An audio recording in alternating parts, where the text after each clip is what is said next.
What is up, everyone, and welcome back to another episode of the Talk the Ring Show. If you are new here, then hit that subscribe button because I'm going to say it every episode after this. I'm going to be like, if you don't know who I am, then that means you are not subscribed. And if you are not subscribed, then you missing out, guys, because come on now. Obviously, you want to come here and listen to me talk. You want to hear about all the little independent stars. No, I'm just kidding. But guys, before we get into today's episode, we got a little co-host with me today. I don't know how long she's gonna last with us, but it's cool. She's here for the ride. But let's give a warm welcome to our guest today is Juni Underwood. Hello. Hello, how are you? I'm doing okay. Very good. Very tired after this long weekend with Thanksgiving and everything, but you know, we're just getting started. No, I mean, absolutely. Like Thanksgiving, literally, I go into work today. I'm like, yeah, it's Thursday, guys. I'm so ready for the weekend. They're like, Harley, it's only Wednesday. I'm like, oh, okay. You just ruined my whole day. I thought it was Friday Junior, but no. Friday Junior. Unfortunately. So I always hop right into it with who or what got you into wrestling? So my earliest memory, I would say, is I couldn't tell you if it was a VHS tape or a DVD or even if it was live. I doubt it was live because if it was live, I would have had to be like 2.5 years old. But there was a triangle triple threat ladder match between Edge and Christian, the Hardy Boys, and the Dudleys. That was the big like, wow, this is so cool. And then from there I just was watching everything. I was big on Stone Cold when I was a kid. I really liked characters when I was younger, and then it quickly got into if you could blend it, if you could do the high work rate stuff, but also tell a really cool story, even if it's a simple story. Like I've mentioned at a lot of places, one of my favorite stories ever, which is why I which is when I decided I wanted to be a professional wrestler, is through Chris Sabin, one of the, if not the greatest TNA Impact wrestler ever. He had this story with Petey Williams where Petey Williams does the Canadian Destroyer and nobody had found a counter to it, but Chris Sabin found a counter to it. And that was the whole point of the story. And I don't know why that story was just like so cool to me as a kid. I was young and I was like, wow, like he countered the Canadian Destroyer. Like what? Like what? No, he didn't. And then like just thinking, because that's just such a simple story to tell of like, yeah, you might not think anybody knows how to counter this move that you do, but I do. I've developed one. And then they executed it and they put on these sick matches. Like anytime Petey Williams and Chris Sabin were in the ring together, match. Very good. Oh, definitely. I think those, like, a lot of wrestlers also like have that impact on like young minds, and like that's what puts that's your motivation when you get older. Be like, oh my God, I want to be a wrestler. I want to do exactly what they're doing, like those crazy moves, etc.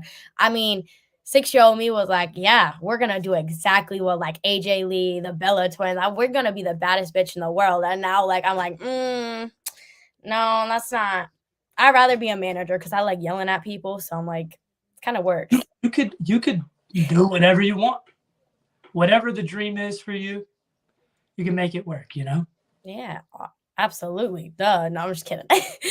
So, you know, it's there.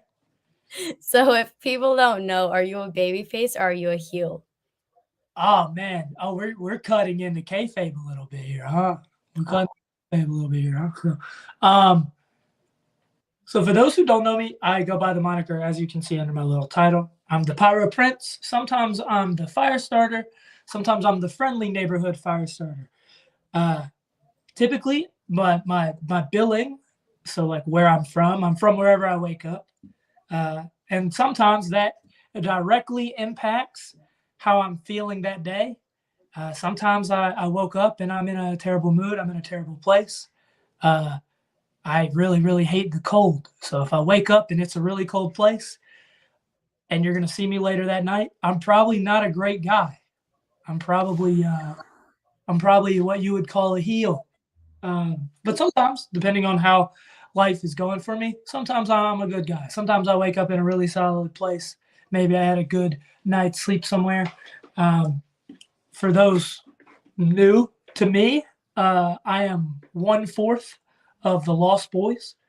There's a whole little faction of us, and that kind of ties into the wherever I wake up uh, idea. Um, so yeah, kind of just depends on when and where I wake up. Okay, okay. I usually say it to everyone that comes on my podcast. I'm like, oh my God, yeah, I can definitely tell you're a face, or I can definitely tell you're a heel.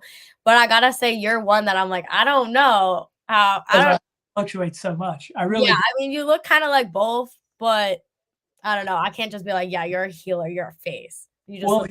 I think you're one of the first people to ever say that. And here's what happens. So typically, uh, when people see me as a baby face, they can't see me as a heel. But when they see me as a heel, they can't see me as a baby face. They're literally like, "You're the worst." Like, I don't know. And so you not really seeing me, not really being able to get like a read on me is probably like feeds into that point of like whatever I'm doing, I try to do really well. Like wherever I go, like in Pittsburgh, I'm a Judas. Like they hate me. It's so sick. Like it's just so cool. Yeah. Um, but I play that role exactly how I have to. And that's just me. That's just the type of person I've always been. I'm very much gonna like whatever role is needed of me, I'm gonna knock it out the park. Like that's just what I'm gonna do. No, absolutely. I mean, So I get it. I mean, I work in a supermarket, so I wake up, I'm like, yeah, today I'm gonna be so nice. And then some morning, I'm like, no, today I'm gonna be a heel. I don't want to talk to you. I don't want to look at you. I'm just gonna get some money. That's about it. So I get it. I might not be a wrestler, but I deal with enough people, kind of wanting to put them through tables. So it's amen. about the same thing. Yeah, same. So if a younger fan would come up to you and was like, I want to do exactly what you're doing, what advice would you give them? Um,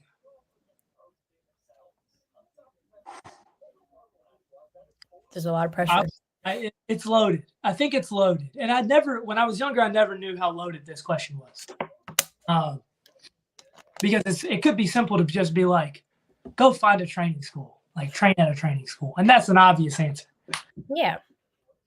But I would suggest to a younger person really planning and learning and understanding what it means to do this and what it means to become this.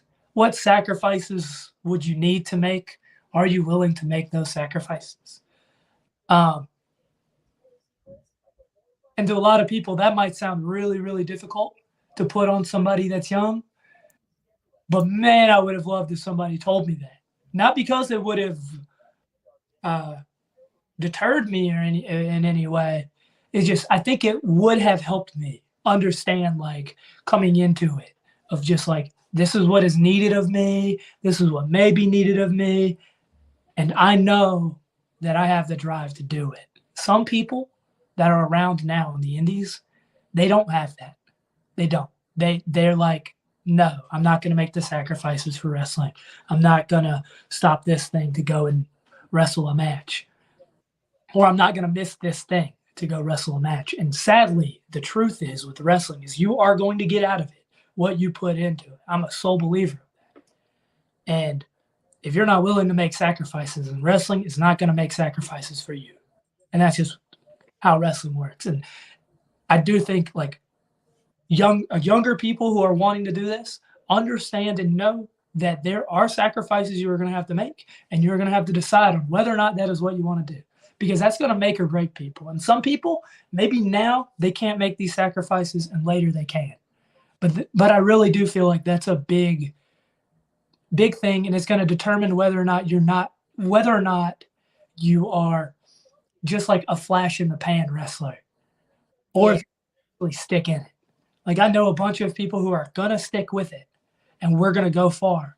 And then I know a lot of people who may not stick with it because they're not willing to make the sacrifices needed for it. So No.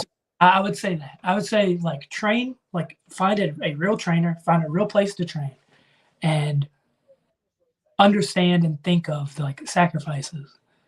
and whether or not you're able to make those. No, yeah, definitely. Because I think a lot of people go into like wrestling with that mindset, like, yeah, it's like gonna be handed to you. It's not necessarily like that. Like you gotta go through all the trainings. You gotta work your way up. Like in the real world, you're not just gonna be handed like the manager position. You're not just gonna be handed like the president or you know what I mean? So you gotta start out by training, then you go this and this and this and this. But some people, I get what you're saying. They don't want to make sacrifices or they just think, I get it. A I lot of people want to be a wrestler until it's time to be a wrestler. yeah. Like that's one of the main things I've been seeing a lot. Of like everybody says all the stuff. It's like I want to be this, I want to do this, I want to do that. Well, you're not gonna do that if you don't make the sacrifices and do what it takes to get that done. No, literally. Like, obviously, it's gonna be a lot. Like, I say it all the time. Like, obviously, during the week, you're gonna have a day job, but like on the weekends and night, you have trainings, got the shows. It's still a part of work. Even on the weekday, even on the week, you got to figure it out. You like I mean, well, like I work a job from so I'm at school at 7:15. I'm a substitute teacher, but I'm a permanent sub. So I go to the same school every day, and I get put into a class if they like whoever's missing. And so I'm there at 7:15 every morning, and I leave at 3 o'clock every day. Gross. And on top of that, I still go to the gym. I still go to training. I still find a way to like maybe leave school a little early and drive 2.5 hours so that I can wrestle on a Friday. Sometimes I'll leave school at 11 and I'll drive all the way to Pittsburgh and I wrestle on a Thursday night. And that's because I want it. Like that's the thing. It's like I don't just want it either. I like need it. Like this is my dream. This is what I'm gonna do. And this is how I'm gonna chase it. And maybe I'm burning myself a little too much. Like I'm burning the hell out of this candle that I'm burning. But like I love it. And this is what I want to do the rest of my life. And this is how I'm going to get there, at least in my mind, you know. No, yeah. I mean, I get it because, like I said, a lot of times everyone's always like, find a good school and go from there. Like, no, there's a lot also that goes into it. Like, you're gonna have to be busting your ass off all day, whether like it's your day job, and then like if you have a family already, then you have to do that on top. And like, on the family aspect, you're gonna have to miss like certain things. You know, like you're gonna have to choose. And that's what I think a lot of people don't realize. A lot of birthdays. Exactly. I missed a lot of birthdays. I've missed a lot of graduations. I've missed a lot of stuff, like friends, family, all of it. Like Yeah. you have to, and it sucks. It does. And at the end of the day, maybe I don't know. Maybe that's rough on me. However, like maybe that's exactly what I've needed. Of like now that I'm missing all these things, like I can't fail. I've missed all this stuff. Like I can't fail. If I fail, then like I missed all this stuff for no reason. You know? Yeah. Like, Nah, but if I make it, then it's like it was worth it. And Oh. they're gonna be like, they're gonna support you no matter what happens. right. Yes. So in the chat, really quickly, my dad says, "Let's go," and then he's chanting me because obviously, no, I'm just kidding. Then obviously he's chanting you because we got to share the spotlight.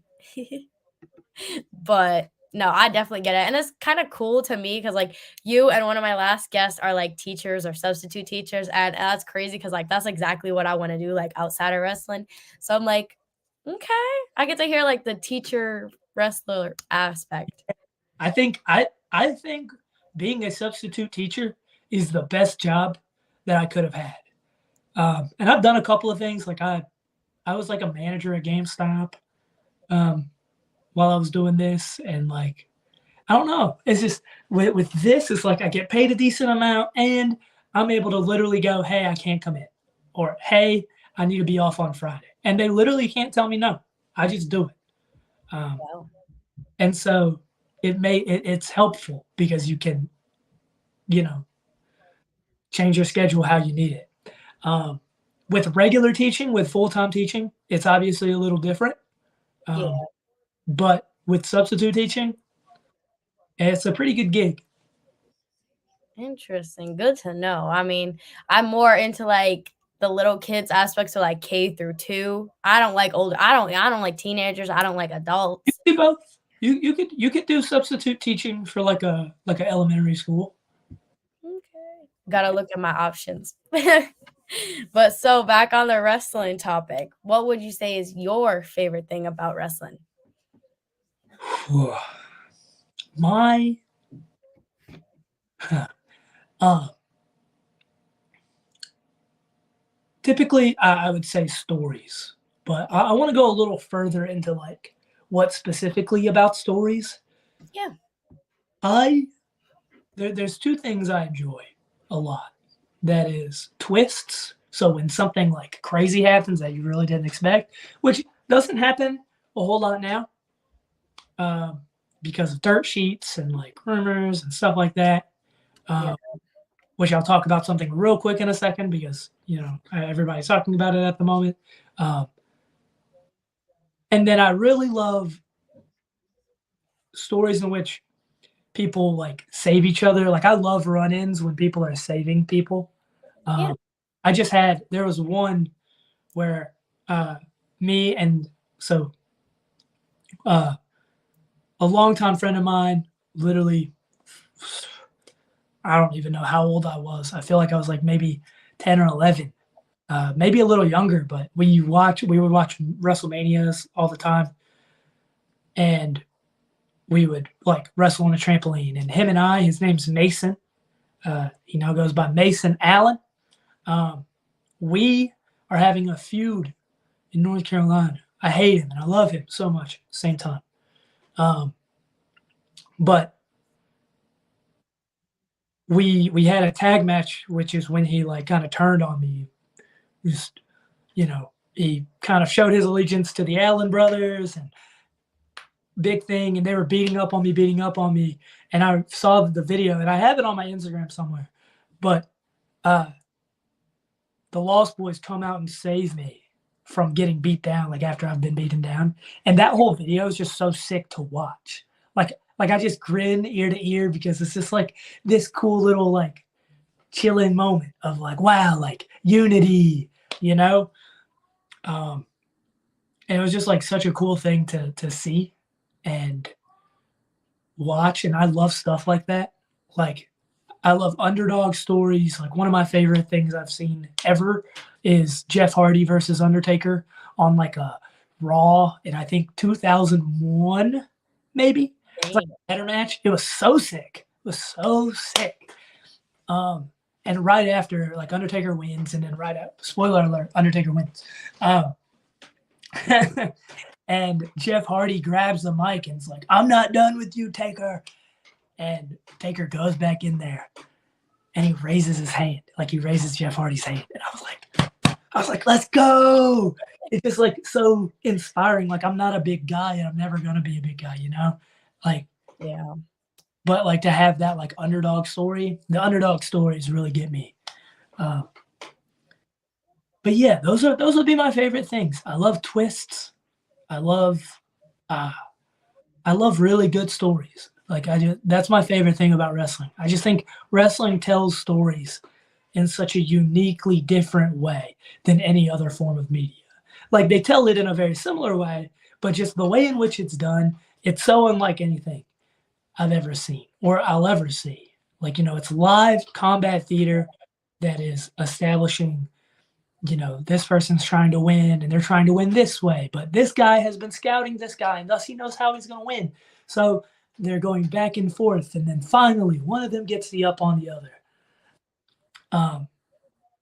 And it's just so unique. I don't know. I love wrestling a lot.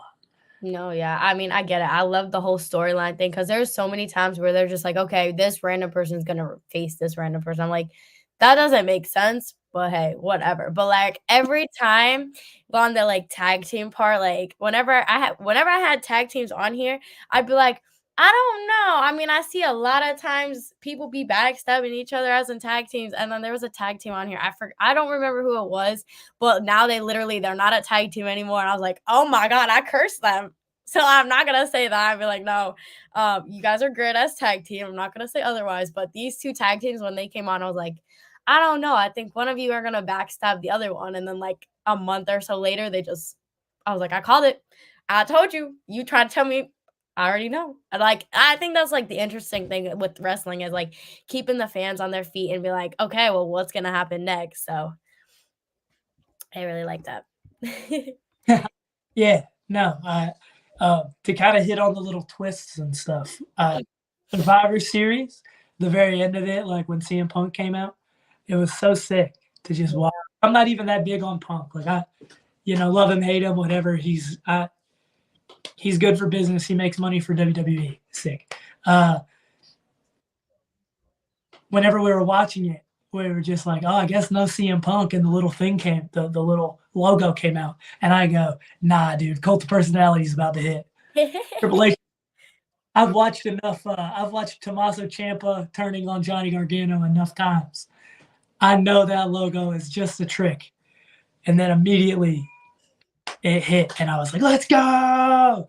It was just such a cool moment to watch. I'm not even kidding. That's probably one of, like, the most viewed things right now, and it's like everyone knows about it. Like, when Survivor Series was on, I was cleaning my room, I had it on, but then after I was like, "Okay, let me just take a break from that," and all I hear is my father downstairs in the room under me screaming. I was like, "Oh, man, that means someone came back." I ran my little behind downstairs. I was like, "Who came back?" I was like, "CM Punk." I freaking called it. My dad was, like, all for it. I was like, I don't know."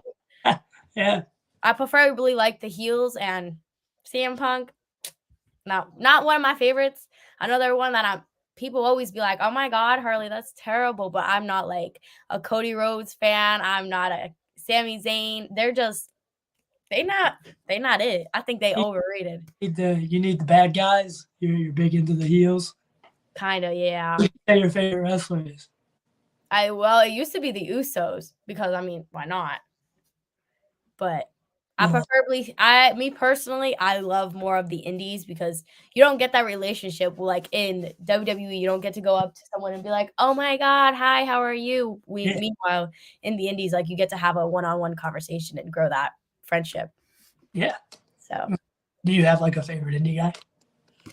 I mean, currently, I'm gonna say Rembrandt just because he's my number one. I mean, he's in the New York area, but if I had to I've wrestled Rembrandt.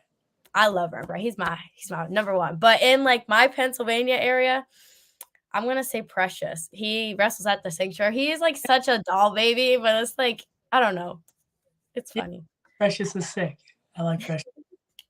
So in the chat, really quick, we have Anthony Blackwell saying, "Love me some Juni," and he said, "We need more Juni and Ricky teamed ups." Yes, Ricky Price. He's a bitch. I love you, Ricky Price, but he's a bitch. I mean that in the most respectful way. Me and Ricky Price, we cool, but we have that like hate love kind of thing. Like 1 minute I'll be cheering him, 1 minute I'll be booing him. I'm like, don't tell him I said that. Ricky. He's one heel that I will not cheer for. Only sometimes. Ricky's a great guy. I don't know about that. Ricky is great. Sometimes. Sometimes he's all right. Oh. So you said your favorite part, but for you personally, other than like missing things and everything, what would you say is like the hardest part? Whether it's like traveling, the moves. Man. I was just talking about this a little earlier. I think the hardest part is the burnout. I hate the fact that I have to be up and I have to be working from 7 to 3, and I still have to I'm basically working 2 jobs. Like I'm doing 2 full-time jobs. Yeah. Not at all. I hardly sleep. I'm living off of energy drinks and Wawa, and I'm lucky enough to get some decent food. But it's hard. This is hard. This is traveling 2 or 3 hours. And that's honestly, if I'm lucky, I've traveled more. I have done more shows that are 5 to 6 hours and plus away from me than I have an hour and a half, 2 hours away from me. And I'm sitting here about to hit 140 matches this weekend. So And 139 matches that I've already had, more than half of them, I've had to drive over 4 to 5 hours just to do. So like, I'm not even in that, like, when people talk about, oh, like, yeah, he's like based in Philly, he wrestles a lot in Philly and New Jersey. It's like, no, I don't. I actually wrestle more in like Pittsburgh, Vermont. I've almost wrestled more in Canada than I have in PA. That's wild. Well, at least in like Philly. Yeah. And so that is so hard. It is. It's so difficult. And everybody that does it, like, they get it. But I do think it makes you better. It makes me a much better wrestler. Like, I'm wrestling people that I wouldn't be wrestling otherwise because they're not from around here. And there's a lot of people that don't do the travel quite like some of us do. And so it's very much just trying to convince yourself and remind yourself that this is the hard part.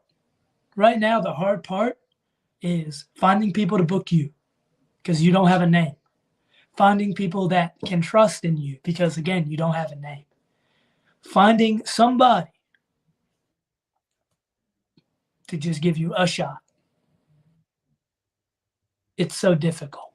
Sometimes you get lucky enough and you nail it and they remember you and they keep bringing you back. Like Jesus Rodriguez, Ricardo Rodriguez. I love Jesus. I love him.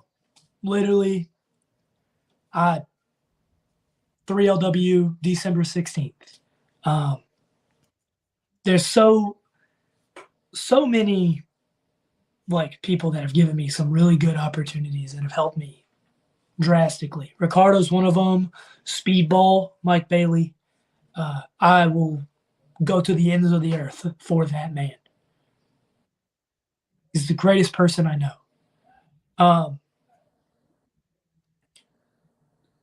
Cheeseburger, great. Jordan Oliver, fantastic. Like, all these people have done nothing but give me avenues and ways to progress as a professional wrestler. Like, without Speedball, I don't know where I would be now. Without Burger, I don't know where I would be now. And so it's all difficult. But sometimes you make some really sweet friends along the way. Sometimes. Yeah, I mean, sometimes. Some people are weird, but no, I'm just kidding. No, I definitely think so. I think wrestling and as a whole is great, but there's a lot that, like, not everything's going to be easy. Like, some of the moves, you gotta be like, yeah, it's easy. But then there's going to be the ones that aren't. Or, like, finding that your theme or, like, your character. Some parts may be easy. And then I think so, there's bits and pieces that a little bit of, like, it's easy, it's not easy. But hey, I gave it to you guys. I don't think I can ever see myself as a wrestler because I am a crybaby when it comes to like bumps and moves and pain and all that stuff. So I think I'm just gonna use my mouth and just scream at people because now we got Buddy Thomas in the chat. Let me tell you, Buddy Thomas is sick. No, he is not. Beautiful Buddy Thomas. Don't you talk about him like that. Oh my god. So Thomas, beautiful Buddy. Absolutely not. Absolutely not. So, Mr. Beautiful Buddy Thomas comes on the podcast on my birthday, and he thinks he's gonna be Mr. Showtime. He thinks he's gonna be taking a spotlight. This man comes on here with the biggest attitude. I was like, on my birthday, so I'm the biggest baby face in real life, but Buddy Thomas brings out the heel side of me, which I've never seen. And he was like, it was a back and forth kind of thing. I was like, it's my birthday. I'm gonna steal the spotlight and freaking argue with Buddy Thomas. So it's cool. But no, he's not it. That's gonna bring out the heel in me tonight. Be like, nope, that's cool. Buddy Thomas is lit. I don't think so. He's so, you don't gotta think so. It's all cool. Anyways, so how do you feel about like hardcore death style weapons matches? It's a flavor. It's a flavor of wrestling. It's not necessarily my flavor of wrestling, specifically deathmatch wrestling. I have oddly uh, gained an attraction to hardcore wrestling. There's a difference. Hardcore is not deathmatch wrestling. It was a question. Both hardcore and Yeah. deathmatch, same thing. Um, I like it. I did one recently. I did a hardcore match with Jermaine for this small little vibe. I'm not going to call them a company or promotion because they don't like that. They like the term vibe. So Okay. we had a hardcore match, and it was so sick. It was a lot of fun. And I was like, wow, like and I don't know, when I get going, I'm kind of insane. Like I'll do crazy stuff. I don't care. I'll throw my body. It doesn't bother me when we're doing it. But then I'm also like a couple of days later, I'm like, I can't walk. Sick. But yeah, I enjoy hardcore wrestling. Deathmatch wrestling, a little too gory for me. Uh, not a. I understand it. I think really good deathmatch wrestling is really good wrestling. Um, but deathmatch wrestling typically isn't for me. It's definitely not my flavor of wrestling. Um, but hardcore wrestling kind of growing on me. Okay, okay. So like on the opposite side, like how do you feel about like intergender male versus female? I don't like the term intergender. Wow. Uh, I typically am like let's just wrestle, male, female. You want to wrestle me as much as I want to wrestle you. Let's go. You're a wrestler. Um, my girlfriend and I talk about this all the time because she's also a worker. Her name's Juni.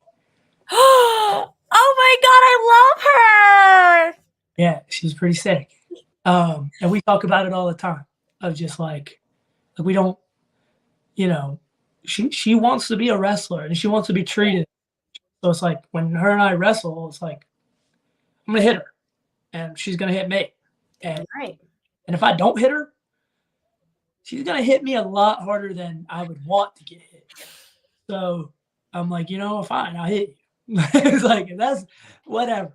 And so like I think at the end of the day, like obviously it's not it it's frowned upon in some places, right? Like some people don't get it, some people don't understand it. However, I think that is our job as the wrestlers to make them get it, to make them understand how it works. Of like, okay, how is this small girl going to beat this bigger guy? Well, it's like it's simple. The same way a smaller guy would beat said big guy. Like I don't just walk up to a big guy and beat this big guy down. I've beaten big guys, but the way that we did it, the way that we build it, is that's the part of the storytelling. That's what makes you a good wrestler or a not good wrestler. Like, can you tell a story that's simple? Like, like she's gonna outspeed me. She has more agility than I do. She's probably smarter than me. Like, just multiple reasons as to why she's going to be able to outmaneuver me or possibly even beat me. Like, it's very simple. Um, but everybody has all these societal norms that they've got going on that they're just too afraid to like let it go. So like even the term intergender, because also that's implying that only two genders will be facing each other. And right now we're in a big era of Yeah. transgender wrestling. Uh, and so just kind of leaving them out of it kind of feels weird to me. Um, so it's just wrestling. I kind of want to eliminate that term altogether. It's just wrestling. Um, that's just how I feel about it. And I know some people may not agree. Some people may agree. Uh, but at the end of the day, I know like whoever wants to wrestle me, we're gonna have some baller matches. Male, female, transgender, you name it. We're gonna have some baller matches, and I'm excited. You know what I mean? No, yeah, absolutely. I mean, that's something I can rant on for hours. Like, I hate it when people are like, no, we don't do that intergender stuff. I'm like, no, that is so unfair because if we can train with you, we can equally kick your ass. So, I mean, can. Respectfully, I'm just saying, but I'm just saying, if we can train with you, we can do exactly what you're doing. And like when people are like, yeah, no, obviously some things might not make sense. I'm like, that's okay. Like if you have like a 6 foot man facing like a 3 foot female wrestler, obviously. But like I think they still have their pros and cons. I mean, me personally, I think women can run the world and kick a whole bunch of men's ass, but so I totally skipped this question at the beginning. But who trains you? Who trains me currently? Or And trains? I train all over. My primary trainer is Cheeseburger. I was trained by Speedball Mike Bailey. I was trained by Sonny Defarge. I've even been trained a little bit by Ricardo Rodriguez. Um, I try to learn. I'm a student of the game. Whatever it is, I'm gonna learn from it. I would even go as far as saying like Jordan Oliver's trained me. Alec Price is like so many people that I just talk to all the time. They give me so much valuable advice. Paul London, like there's just so many names. I just have so many names of people that I have had the pleasure of just talking to and like learning from. And luckily, like it's not just like a one-time thing. Like I talk to Paul London quite a lot. I talk to Alec Price a lot. I talk to Jordan a lot. I talk to Speedball all the time. So like I get lucky enough to like not only have these like one-time little experiences with these people, but like they really get to they teach me a lot. Like I've learned so much from all these people. You know what I mean? No, definitely. I think that's good about like having like all the different like trainers because like you can take something from their style and then mix it with something from another style. So I think this a lot of people are like, okay, I've only been trained by one person and that's it, and I just basically stole all their moves. But hey, if that's what you want to do, go for it. But I like it when people say like they got multiple trainers or trainee, like it's cool. Yeah. I mean, I think like even the Lost Boys, you know, like I think we've all had a hand in training each other. I do think like people kind of think very narrowly about training, you know, like who trains. Like honestly, like I'm training every time I'm around somebody that I haven't met yet. Like whoever it is, like we're all learning from each other. We're all training. And if you're not, then like if you've accomplished all there is to do here, if you've learned all that you need to learn, There's the door. This thing. Yeah. Why are you doing this? For real. Like I'm probably one of the most realistic people. Like I said, if I like feel a tag team gonna break up, I'm gonna tell you. Or if I don't like you, I'm gonna tell you. And Yeah. like I'm not You just hopped on Buddy Thomas. exactly. That's what I'm saying. I feel like I typically am a baby face. I'm the sweetest person that whoever. But if I don't like you, you're gonna hear me. You're gonna hear me say that I don't like you. I'm gonna boo you. I'm gonna do all that fun stuff. And Buddy Thomas, he is one. I respect him. He's doing some okay things, but he's all right. I mean, he could be better, but I'll just give him that. So, how long would you say you trained for before you actually got like a real match in front of a crowd? Okay, so like um I trained for almost a year before I did like this cool little battle royal as a butler in front of a crowd. Like that was my character. I was like a butler. I was a butler boy. Oh, oh, okay. But I like count my debut, like my first time as Juni Underwood Firestarter, um, was September 5th, and that was out of H2O, the H2O Wrestling Center. Um, so it was like a year and 3 months, I think, because I started June of 2021, and then my technical debut is September 5th of 2022. So I've been wrestling consistently for a year and almost 4 months, That's great. I mean, like that. no, that's definitely great. I mean, a lot of times people are like, "Yeah, I've trained for 3 months and now I'm just out here doing it." I'm like, People, yeah, a lot of people. I mean, hey, I fully support it. If you're ready and your trainer thinks you're ready, then go out there and kill it. But as a fan point of view, I will love you. I will support you. But like I said, if you suck, I'm going to tell you you suck. And I will be that fan. I will support any wrestler. I'll be like, okay, this is what you did wrong. This is what you did right. But come on now, fam. You're not doing what you're supposed to do. Like, I love it every single time. Like, my favorite Rembrandt, if he would win or lose, if he would lose, I'd go up to him and be like, fam, what was that? You're better than that. What are you doing? Come on now. So I don't know. I mean, after Buddy Thomas's match, funny enough, I worked the same show as Buddy Thomas, and I met him at that show, and I was like, I don't know about you. You seem like a decent human being, but after his match, I was like, come on, I thought you were better than that. Like, but no, he lost. You got to get off my boy Buddy. Never. Absolutely not. I mean, what you should do is like just watch a peak point of when he came on. It's hilarious. All my friends were like, you were just bullying poor Buddy Thomas the entire time. I'm like, well, kind of asked for it. So if AEW and WWE contacted you at the exact same time, which one do you think you would take? Man. I mean, I don't know. I think about this a lot. Like, I think realistically, like, I would just make a lot more money with WWE. Period. Like, you just typically get paid a little more. But I also love NXT. So getting to NXT would probably be a really sick thing for me. I don't know. I don't really have a good answer. I think it would really be like whatever like gives me the best opportunity. Yeah. Because even like, you know, like if AEW were to reach out and be like, hey, we want to do this with you, and it's like significantly better than what I would be doing in WWE, even if it's like, you know, a little cheaper or whatever, a little less money, like I would probably do that because it's just, you know, like I'm chasing the dream. And if the dream is, you know, if I can go somewhere where that dream is more fun, then I'll go there.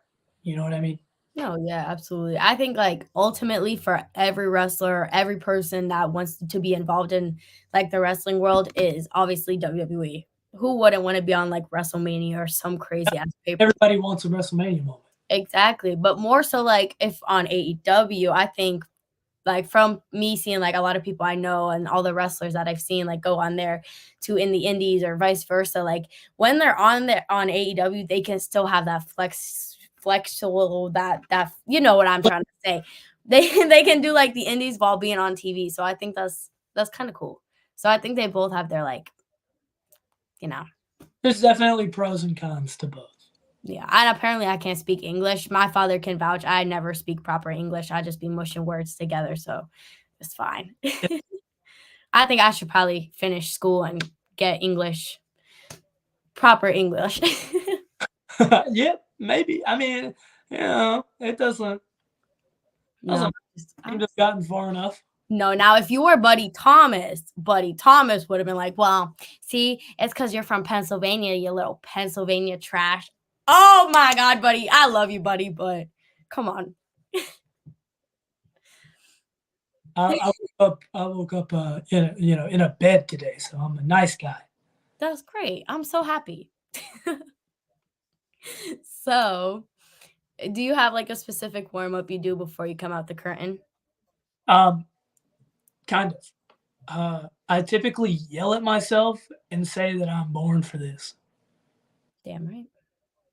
Yeah, that's it. That's typically it. Sometimes I get a little like fancy with it, where I'll say some swear words.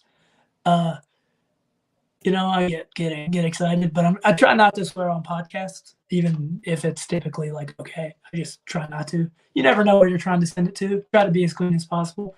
Yeah, I'll throw some swear words in there and just be like, I'm born for this. I'm effing born for this. I'm Juni effing Underwood, and I'm effing born for this. And I'm like losing it. And sometimes like I'm like yelling, and then the music will hit, and right before I go out, I typically do this like like in rhythm, and then I just jump out, and the Power Prince has arrived. You know, it just happened. And then from there, I'm not Juni I'm not Junius Faircloth anymore. I'm Juni Underwood, the Pyro Prince. No, I love that. I love hearing like how wrestlers get ready because there's a lot of times where they're like, yeah, I get anxiety. I'm like pacing back and I forth. I have insane anxiety. That is for sure. But like when it's music time, yeah. When music time, it's all gone. It's like, yeah, I'm bored. I'm ready. Like I got this. No, definitely. And I love that. That's why I love asking, like, okay, do you have a warm up? Like, do you freak out? Do you die? Because when I did my show in the beginning of the year, the same one that unfortunately Buddy was at, I was like freaking out. I was talking to the wrestlers. I'm like, what if I go out there? What if I mess up? What if I like die? What if I'm that person? I won't be like, I'm gonna be terrible. I'm gonna mess up all the words. I'm not gonna do great. And then they're like, stop, you're gonna do fine. And if you mess up, nobody's really gonna even notice. I'm like, No. still What internally dying. what I have learned is that I know that under most circumstances, I can make good decisions. Whether I like if I forget what is supposed to happen or if I do something wrong, I have learned and I've trained enough to get back on track. I know what I'm doing. And I just sometimes like my anxiety and depression and all that kind of get in the way of that and try to tell me otherwise. But like I know for a fact, like I am good at this. I know what I'm doing. I can get from point A to point B. If something goes wrong, I can get us back on track. Or I trust the guy that I'm with to help me get back on track. If they're trying to be an issue, I've luckily not had to deal with that. But you just gotta have faith in yourself. No, I mean, absolutely. I mean, I used to be the same way. Whenever I had to talk to people, I'm like, oh my God, what if I mess up? What if I do this? And now I'm like, there was just an occurrence like one of these last weekend shows that I went to. I was like, oh my God, but what if they're mean to me? I think it was Richard Holiday. I was freaking out because his character, sometimes he's a heel, sometimes he's a face. And I was like, but what if he's a heel? What if he says no? What if he doesn't like me? And then after I turned around, I was like, no, I'm a bad bitch. I can do this. So I walk up to him. I was like, guess what? I have a wrestling podcast. And if you want to come on, I'm all for it. He's like, oh my God, of course. I was like, whoa, I'm guessing he's a face today. I was like, and it's crazy to see, like, it's all like a mind thing. Like you can tell yourself one thing a gazillion times, but then it's like easy. Once you do it, it's different. So like with that being said, do you find yourself being like a self-critic if you watch your matches back or being like, oh, why did I do that? For sure, you have to be. I mean, that's the only way I'm going to get better because people won't tell me what they're thinking. So, like, I have to actually look at my videos. I have to watch myself with a real critical eye. Some people do, like Speedball, Burger, Jordo. Like, they will all tell me exactly what they think going through these videos.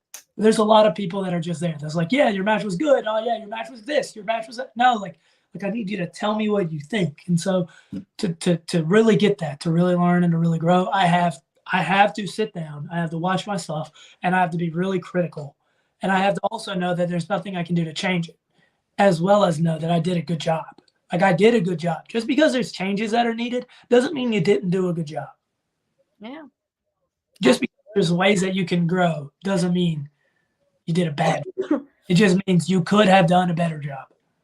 Absolutely. And that's okay. Exactly. So speaking on an overtime, it doesn't matter if it's indies, doesn't matter if it's big time. What is one ultimate goal that you have? Like a wrestler match? A dream match. Yeah. Okay. Whoever is watching this is gonna know before it leaves my mouth if they know anything about me. It's Chris Sabin. Chris Sabin is my favorite wrestler of all time. And if I'm so able, I don't care how I share the ring with him, whether it's a scramble, whether it's a singles, I don't care. I just want to share the ring with him. I want to, it would be so much fun. That is my dream match, Chris Sabin. That'd be my overall dream match. And then if you were to put like on the indies, like strictly indies, I would say in a singles match, either Jordan Oliver or Alec Price, one of those two in a singles match. Like it was sick to kind of be in a match with Alec Price. We didn't do a whole lot. I think he might have super kicked me. It's like all we did, but we were a part of the same match together. And that was a sweet privilege. But I would love to just wrestle him one-on-one or wrestle Jordan Oliver one-on-one. Those are probably like my two main indie guys that I'm like, I want to wrestle them real bad. All right. So now speaking as like the arena wise, is there anywhere that you specifically want to wrestle in that you haven't got to yet? Probably Korakuen Hall in Japan. Okay. Or Tokyo Dome. Like those are probably the two that I'm like, yeah, I wanna wrestle there real bad. Okay. So now, has there been a spot that you wrestled already and you were like, oh my God, I love this and I will wrestle here? Any opportunity I get. Definitely think there's places that I enjoy a lot. Like, there's this place I wrestle in Pittsburgh, the like 880 with MV Young. His spot is just super sick. Like the aesthetic is just super cool. So I always love being there. And yeah, I mean, I kind of just I don't know. I'm one of those that's like I feel very lucky to be able to wrestle wherever I wrestle. So like I don't necessarily know if I have like that crazy of a like connection where I'm just like, yeah, this is like the only place I would want to, or this is the place that I'm like, yeah. It's like no, I'm very thankful to wrestle everywhere, and I have a really solid like relationship and connection with every place that I go to and wrestle. I did really enjoy wrestling for LVAC, Lehigh Valley Athletic Commissions, or Apparel Creations. There's all sorts of Lehigh Valley Apparel Creations. We wrestled for them at Steel Stacks SmackDown at the Steel Stacks Art Building. So that was really sick. Yeah, I enjoyed that building a lot. No, I love that. And I think that's also like something that's really cool. Like I've been getting a lot of wrestlers on from like different parts of PA or from like different states. And I love hearing like their little things of like how the crowd are, because like out here in my area, the crowd is like, we have a company out here called AXW. They're all right. They cool. I love the crowd, but like they're dead. They're never screaming. They're never cheering. So I'm going to be like, I'm always 24/7 loud.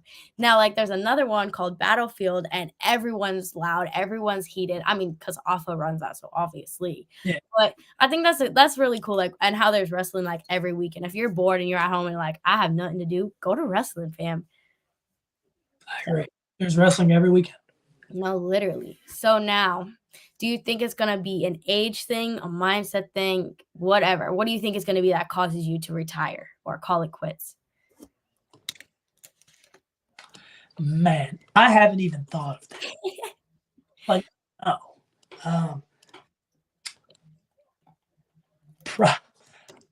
Probably age. Like, probably my body's going to fail at some point. Yeah.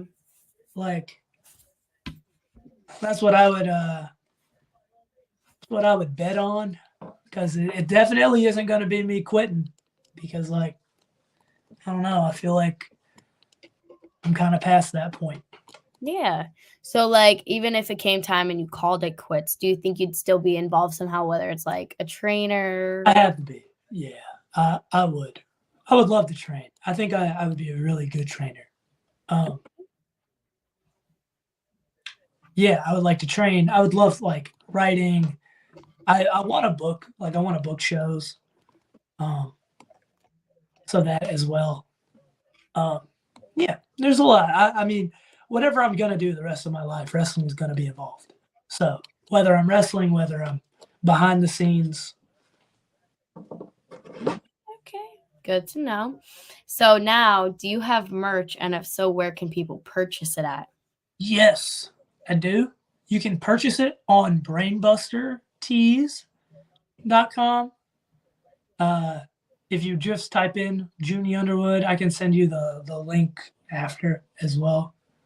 But yeah, if you just type in Juni Underwood in the good old Brainbuster Tees search box, you can find all my merch. I got beanies, hoodies, you name it.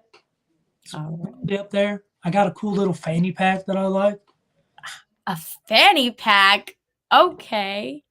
Pretty sick. The fanny pack's lit. My favorite thing is the beanie, though. I love beanies, especially now since it's like 2 degrees outside. So what you're telling me is you're going to get a Juni Underwood beanie. And a fanny pack. Probably both. That's crazy. That was sick. That's wild. So now, what are some upcoming shows people can find you at? Okay, so on Saturday, I'm wrestling at Smash Master Wrestling. Are you going to be there? Everyone always wrestles there, and they're like, "Come on, Harley, come out to a show." And I'm like, "I will," but like then I end up working. So yeah, it's super lit. And then, like I said, I'm wrestling for 3LW December 16th. I'm going to be wrestling for High Ground December 9th. I'll be there. I'm going to be, well, I don't know if he wants it said out loud yet, but Ethan and myself are going to be wrestling Ricky Price and MJ Stacks. And then Sunday, the 10th, I'm going to be going to PPW Power Slam Pro Wrestling in Ohio. And I think right now, never mind, CZW December 17th. I think that might be it currently. I lied. December 21st and 22nd, I will also be at 880 in Pittsburgh. That's amazing. I mean, a lot of wrestling going on. No, that's great. I mean, that's amazing. I mean, not a lot of wrestlers put that dedication in because I always hear it. They're always like, yeah, once it gets colder outside, I tend to not take as many bookings. Like, I get it, but come on now. No, I don't get it. You got heating in your car. Exactly. Car, and then maybe I would get it. But if you got heating in your vehicle, duh. I mean, some people are just crybabies, and they're like, well, it snows. Like, obviously, if it's a blizzard, don't leave your house. But if it's a little snow's never hurt anyone. You got heating in your car. There's probably heating in the building. You'll be fine. Wear a jacket. And if y'all are from like the Hazleton area and you go to like the Sanctuary, you won't know what true definition cold is unless you go to one of their shows. Like, I love the Sanctuary, but it's always like a -2 degrees in there. And I sit my ass in there to watch wrestling. I'm like, I don't care. I don't care how cold it is. I will sit here and watch you wrestle. And like, I see the wrestlers like Precious and so many others. I'm like, you have to be cold. Like, you're not going to sit there and tell me you're not cold while wrestling. But if you got heat in the car, you'll be fine. Suck it up before and after. I agree. So now, lastly, if people want to find you on social media, where can they find you at? You should be able to just type in Juni Underwood on most social things and I'll pop right up. But in the case that you have a hard time doing that, at Juni Underwood Pro on Instagram and TikTok and on the good old X or Twitter, it's Juni Underwood FS Pro. Alrighty, guys. So thank you so much, Juni, for coming on. It was so fun talking to you.